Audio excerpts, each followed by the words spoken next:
Bonjour à tous et bienvenue dans cette nouvelle vidéo. Donc on va parler d'un oral tombé à Polytechnique en filière MP en 2024. Donc vous allez voir, hein, c'est un résultat qui est très original, enfin un énoncé très original qui peut être assez déstabilisant, j'imagine, pour les étudiants. Voilà, donc c'est un énoncé qui est accessible niveau L2 SP, seulement pour les MP, parce qu'on va parler d'anneaux Z sur NZ, on va parler de théorèmes qui ne sont pas au programme, hein, pour tout ce qui est filière psy, PC, etc. Donc on va lire ensemble l'énoncé. Donc première question, on considère un entier supérieur ou égal à 1 et premier avec 10. Et donc il faut montrer que n possède un multiple dont l'écriture en base 10 ne possède que des 9. Donc il s'écrit sous la forme, par exemple, 9999. Deuxième question, donc là, très bizarre, c'est celle qui est un peu originale, on va dire, hein. Donc on remarque qu'un septième s'écrit, donc son expression décimale, ça va être 0,142,857, etc. Et ça se répète, donc voilà, ça c'est assez classique pour l'écriture décimale, on sait qu'elle va se répéter à partir d'un certain rang, au moins.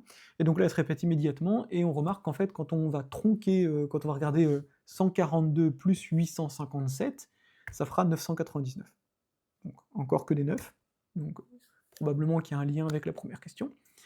Et si on fait 2 septièmes, c'est pareil, ce ne sera pas les mêmes, hein, donc on se retrouvera avec 285 et 714, donc ce sera cette écriture qui va se répéter, on aura encore la somme des deux qui fera 999. Pour un treizième, pareil, d'accord. Et la question, expliquer, comprendre pourquoi, ok. Donc ça c'est, on va dire, c'est des cas particuliers d'un théorème un peu plus général qui s'appelle le théorème de Midi, d'accord, donc je ne connaissais pas avant cette vidéo. Vous pouvez voir sur Wikipédia, il est un petit peu plus général, hein, il énonce un peu plus de choses qui sont assez rigolotes aussi. Mais voilà, donc c'est ce qu'on va un petit peu essayer de démontrer. Donc je pense que bon, je vais faire pour la question 2, je vais expliquer en fait un peu ce qui va se passer, mais vous allez voir que la preuve du cas pour un septième et la preuve du cas général pour un nombre premier quelconque, on va comprendre que ça marche pour certains nombres premiers et pas pour d'autres, mais vous allez voir que en faisant la preuve pour un septième, si on la comprend, on pourra le faire pour le cas général. Donc je vais modifier un petit peu ma preuve, je vais reprendre la même que j'aurais fait pour un septième, et j'expliquerai ce qui se passe dans le cas général, donc pour le théorème de Midi, d'accord. Donc pour encore des cas particuliers du théorème de Midi, d'accord. Donc voilà, n'hésitez pas à mettre la vidéo en pause et à chercher par vous-même, et je vais tout de suite donner quelques indications. Donc si vous ne trouvez pas tout seul, regardez les indications, et cherchez encore par vous-même avec les indications. Donc voilà pour quelques indications. Alors pour la question 1, donc remarquez qu'un entier qui ne s'écrit qu'avec que des 9 en base 10, il est de la forme 10 puissance m-1. Donc pour un certain, quand on va rajouter 1 à 9, bah, on aura une puissance de 10, d'accord. Donc essayez de voir ce que ça a comme rapport avec le fait que n est premier avec 10, d'accord. Je vous en dis pas plus parce que c'est pas une question qui est très difficile, d'accord. Dès que vous voyez un petit peu quel théorème va intervenir, ça tombe un peu tout seul, donc essayez de chercher par vous-même avec ça. Alors ensuite, pour la question 2, vous voyez bien qu'en fait, hein, quand on va écrire 142 plus 857, là on a besoin du vrai 142, du vrai 857. Donc ce qui signifie qu'en fait, quand on va écrire 142 857, qui sont 147 et 857, pardon, qui sont 142 et 857 pour 142 857, et ben c'est tout simplement, c'est, comment dire, son écriture en base 10 puissance 3. D'accord. Donc essayez de voir ce qui se passe. Ça va être quoi ce 10 puissance 3? Parce que là, on voit qu'on a une écriture périodique de taille 6. Qu'est-ce que c'est ce 6 par rapport à la première question? Et qu'est-ce que c'est ce 3? D'accord. Essayez de voir ce qui se passe avec 10 puissance 3. Il se passe aussi des choses intéressantes. D'accord. Donc essayez de comprendre un petit peu ce qui va se passer. Essayez de formaliser, encore une fois, de bien écrire, bien définir l'objectif de cette question. D'accord. C'est l'écriture correcte de cette question qui va vous permettre d'y répondre. Ok. Excusez-moi, j'ai mis une question 3 dans mon énoncé. En fait, j'ai mis l'énoncé original qui était présent, enfin voilà, qui était fourni par le cahier de la RMS, mais j'avais mis une question 3 généralisée, d'accord. Bon, je le ferai, d'accord, mais bon, c'est pas grave. Oubliez l'indication pour la question 3. C'est si vous voulez généraliser, n'oubliez pas que Z sur PZ est un corps, d'accord. Donc voilà, n'hésitez pas à rechercher encore une fois par vous-même avant de voir la correction, et je passe tout de suite à une solution. Ok, donc là, voilà, encore une fois, donc d'après l'indication, hein, donc on veut montrer donc qu'il existe un certain M, voilà, un certain M appartenant à N, tel que N divise 10 puissance M-1. Donc c'est-à-dire, donc si on veut écrire avec des modulos, on peut, hein, donc c'est-à-dire que 10 puissance m moins 1 est congru à 0 modulo n, ou encore, donc moi une écriture que je préfère, hein, ou encore 10 puissance m c'est égal à 1, donc sous forme de classe, hein, d'accord, mais on n'est pas obligé de mettre des classes, dans z sur nz, d'accord. Ok. Et là en fait, c'est clair en fait, c'est clair ce qui se passe. C'est-à-dire que là on est en train de dire qu'il y a une certaine puissance de 10 qui va être égale à 1, donc le neutre multiplicatif, hein, d'accord. J'ai presque envie de dire en fait même là, on a envie de mettre un fois, d'accord. Là on est dans le groupe multiplicatif, puisque 10 on dit qu'il est inversible, mais on le sait puisqu'il est premier avec n, d'accord. Et donc là, c'est quoi ce théorème? Bon bah c'est comme vous voulez, hein, c'est le théorème, soit le théorème de Lagrange, soit le théorème d'Euler, d'accord. Donc là, le plus simple, le plus adapté, ça va être le théorème d'Euler, mais le théorème d'Euler, c'est le théorème de Lagrange, d'accord. Mais d'après le théorème d'Euler, puisque 10 et n sont promis entre eux, alors, bon, je vais l'écrire sous la forme modulaire, hein, peut-être que vous êtes plus à l'aise avec ça, donc 10 puissance phi de n est congru à 1 modulo n, d'accord. Et donc, maintenant, ce qu'on peut dire, hein, c'est que donc, il existe un certain entier, on va l'appeler gamma, tiens, appartenant à z, même à n, hein, donc tel que 10 puissance phi de n moins 1 est égal à gamma n. Et voilà, donc là on a bien un multiple de n qui est égal à un entier dont l'écriture ne possède que des 9. Ok, donc pour la question 2, en fait on va regarder déjà ce qui se passe pour 7, d'accord. Donc ça nous invite, en fait, on va regarder ce qui se passe pour 7, c'est-à-dire, déjà, première chose, c'est que phi de 7, puisque c'est un nombre premier, ça fait 7 moins 1, donc ce sera égal à 6. Donc on sait déjà, en fait, que donc 10 puissance 6 moins 1, enfin 10 puissance 6 est congru à 1 modulo 7. Alors, bon, ce qu'on va regarder, c'est en fait l'ordre de 10 dans z sur 7z, dans le groupe des inversibles, pardon, de z sur 7z. Donc, on cherche l'ordre de 10 dans z sur 7z inversible. D'accord. Ce que nous dit le théorème d'Euler, c'est que l'ordre de 10, il va diviser 6, mais c'est pas forcément égal à 6. En fait, on va voir que si, mais on va voir des relations qui sont un peu plus intéressantes juste après. Donc en fait, première chose, hein, c'est que on va regarder les puissances successives de 10 modulo 7, et quand on fait des calculs modulaires, on va certainement pas s'amuser à calculer 10 puissance 2, etc. D'accord, ça c'est trop compliqué, on fait pas. D'accord. Donc on a déjà 10, ça congrue à 3 modulo 7. Donc 10 au carré, ça congrue à 3 au carré, c'est-à-dire 2 modulo 7.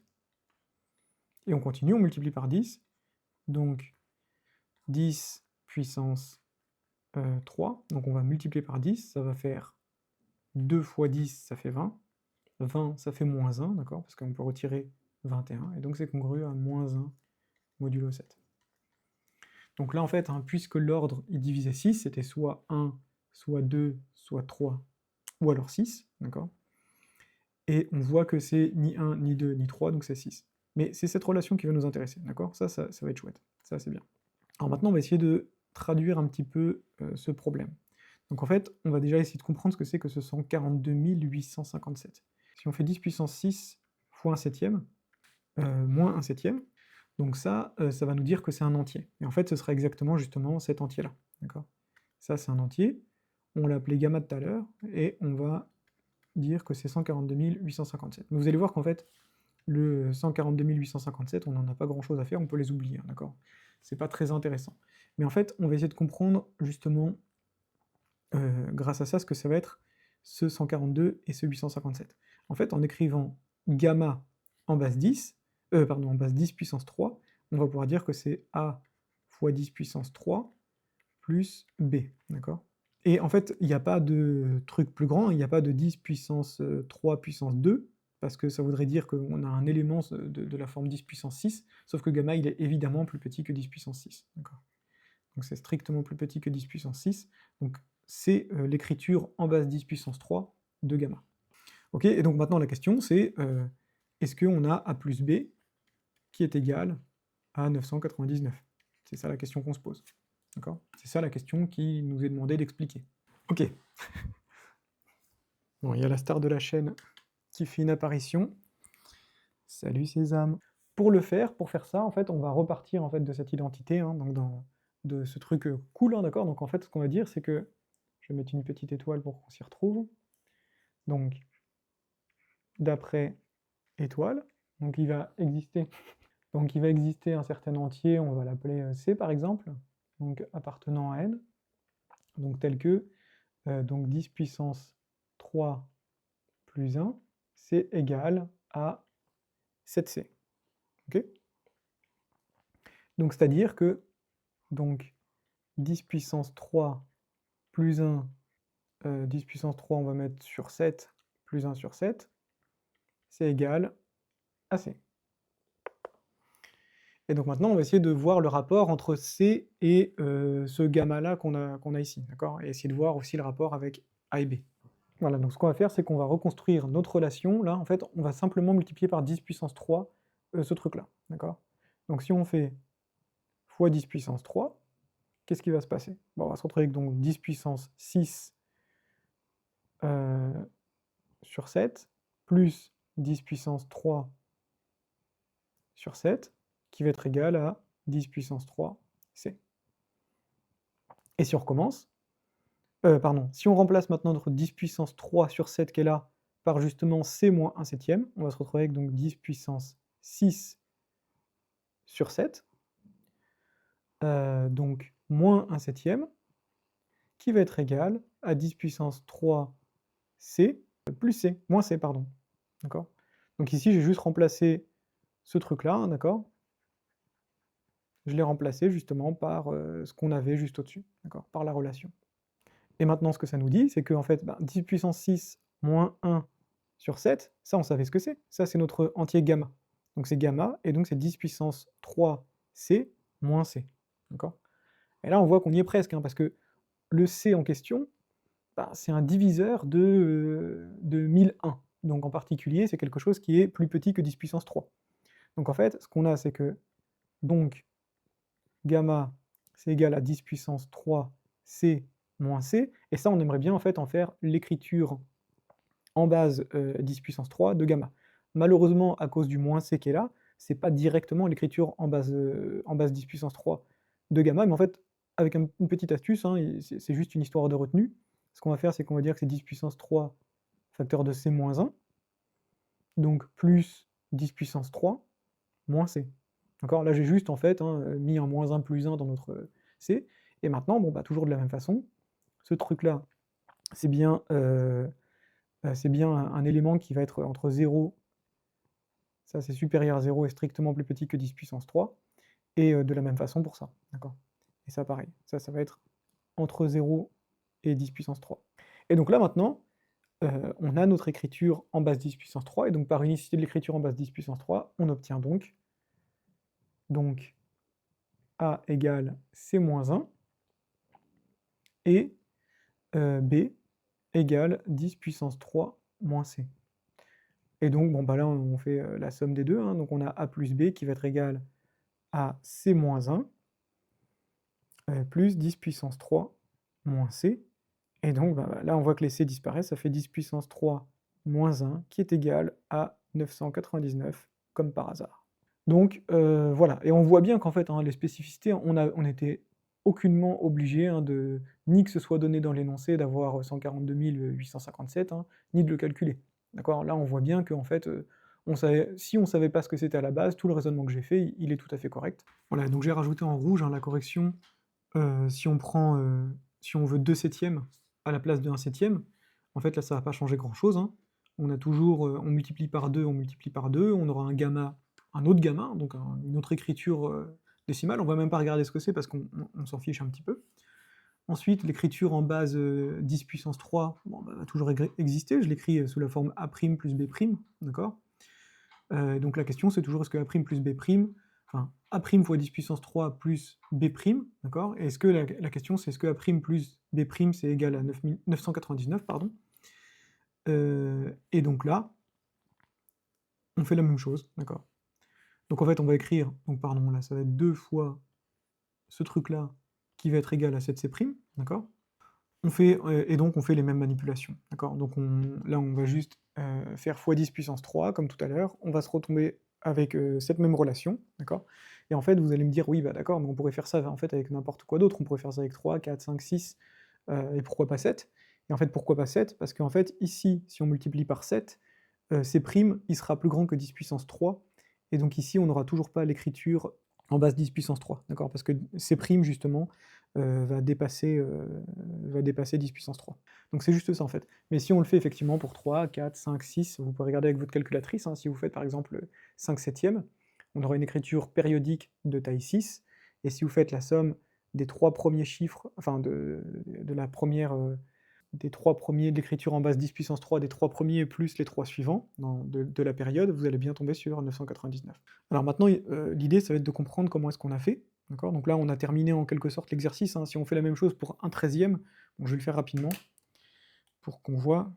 Voilà, donc pour vous montrer que la situation pour 13, en fait, elle va pas être différente de pour 7, hein. Donc, ce que nous dit encore une fois le théorème d'Euler, donc on va avoir phi de 13 qui va être égal à 12.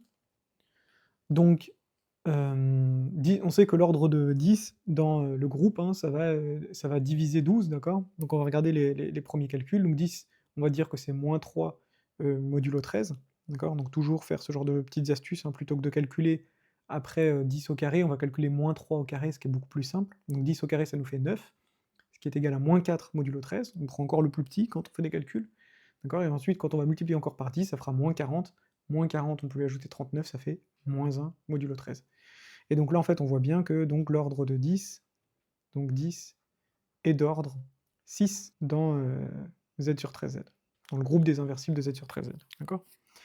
Et donc on peut faire exactement la même chose, hein, on sait que 10 puissance 6 moins 1, ça va être égal à gamma, qui va s'écrire sous la forme A fois 10 puissance 3 plus B, d'accord? Et vous voyez, en fait, toutes les autres manipulations après, j'ai juste changé le 7 en 13. Donc en fait, on se doute bien que si on veut comprendre ce qui se passe dans le cas général, il y a tout qui se joue là-haut. En fait, plus précisément, hein, tout ce qui se joue, ça va être exactement ce qui se passe là-dedans.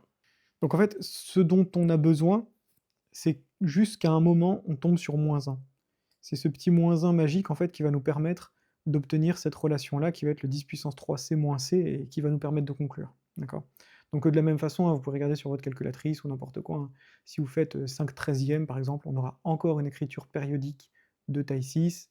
Vous faites la somme des 3 premiers chiffres plus la somme des 3 suivants, on aura encore 999, d'accord? Donc tout ça, c'est de la même, c'est la même chose, mais en fait, on va essayer de comprendre un petit peu ce qui se passe. Donc je vais énoncer un petit peu le résultat, principal, d'accord? Donc je vais encore faire la même chose, mais en remplaçant les 13, ben, par un P, hein, d'accord? On va essayer de comprendre ce qui se passe et le démontrer, mais vous allez voir, ce sera encore la même démonstration. Donc comme vous le pouvez voir, là, j'ai énoncé, en fait, le théorème de façon générale, d'accord? Donc on va dire une version faible du théorème de Midi. Donc en gros, là, on va voir ce qui nous intéresse. Donc on prend un nombre premier impair, donc tel que 10, donc la classe de 10, est d'ordre pair, on va dire de la forme 2R, dans le groupe des inversibles de Z sur PZ. Et donc la conclusion, ça va être que l'écriture décimale de 1 sur P, donc si vous voulez, vous pouvez remplacer par K sur P aussi avec, K, qui va être entre 1 et P-1, est périodique de période 2R, et si on écrit gamma, donc qui va être l'entier 10 puissance 2R moins 1 sur P, donc qui est un entier par définition, que vous l'écrivez en base 10 puissance R, alors dans ce cas-là, on aura A plus B qui sera constitué que de 9, en fait, R fois de 9, qui sera donc 10 puissance R moins 1. D'accord? Donc comme vous pouvez le voir, hein, juste en dessous, j'ai juste recopié en fait, hein, la preuve qu'on avait tout à l'heure, j'ai juste changé, les exposants par des R et des 2 R respectivement, et le nombre premier, je l'ai remplacé par P. Et vous allez voir qu'en fait, il y a pas grand chose qui change. La seule chose qu'il faut en fait, ça va être, l'amorce, ça va être de comprendre en fait, comment est-ce qu'on va se ramener justement à ce -1, cette relation qui est intéressante. Et vous allez voir, bon, j'ai laissé beaucoup de place, mais ça va être beaucoup plus simple que ça. D'accord? Donc première chose, c'est qu'on peut se dire que, par définition, on a donc, 10 puissance 2R moins 1 qui est égal à 0, donc dans Z sur PZ. Et donc là, on va tout simplement appliquer une identité remarquable, c'est-à-dire qu'on va avoir 10 puissance R plus 1 fois 10 puissance R moins 1 qui est égal à 0. D'accord? Bon, je ne vais pas écrire à chaque fois, on travaille bien dans le corps, hein, si vous voulez, on peut mettre des classes aux entiers qu'on manipule, mais bon, peu importe. Et maintenant, l'idée, c'est de se dire que, bon, bah ça, par définition de l'ordre, ça c'est différent de 0. Par définition de l'ordre. Parce que R, c'est le plus petit entier, tel que 10 puissance... pardon, 2R, c'est le plus petit entier, tel que 10 puissance 2R est égal à 1 dans Z sur PZ inversible, d'accord? Donc dans Z sur PZ. Donc par définition, de l'ordre. J'ai des poils de chat dans le nez, moi. OK? Et donc, ben, puisqu'on a un anneau intègre, c'est un corps, hein, donc par intégrité, c'est donc que 10 puissance R est congru à moins 1 modulo P, d'accord? J'écris directement cette relation. Et donc là, en fait, c'est exactement ce qu'il me fallait, parce que c'est ce qui me permet, en fait, d'amorcer, là, mon 10 puissance R plus 1 égale C. Pardon, donc là, j'ai oublié le sur P ici. Donc c'est tout ce que j'ai besoin. Donc maintenant, après, hein, vous pouvez vérifier le reste de la preuve, hein, il n'y a rien qui va changer. Donc on va écrire notre gamma sous la forme A fois 10 puissance R plus B, d'accord? Et ensuite, hein, tout est pareil, hein, donc on va juste avoir, par définition, hein, de l'écriture en base 10 puissance R, on a tout qui coule de source, d'accord? Donc si vous voulez, je peux faire un dernier petit exemple, hein, par exemple, on peut regarder ce qui se passe pour 17. On peut essayer d'anticiper, puis après je montrerai avec la calculatrice ce qui se passe. D'accord? Donc dernier petit exemple pour 17. Donc là, l'exercice, il est fini depuis longtemps, hein, c'est juste du bonus. D'accord? On peut essayer d'anticiper, et puis après, on verra si ce qu'on a trouvé, ça va marcher. Donc, on peut regarder ce qui se passe modulo 17. Donc, on a 10, on va dire c'est congru à moins 7 modulo 17. D'accord? Donc 10 au carré, ben, ça va être congru à moins 7 au carré, c'est-à-dire 49, modulo 17. Sauf que 49, on a 3 fois 17, ça fait 51. Donc là, ça va être égal juste à moins 2 modulo 17. Et là, c'est magnifique, parce que on va...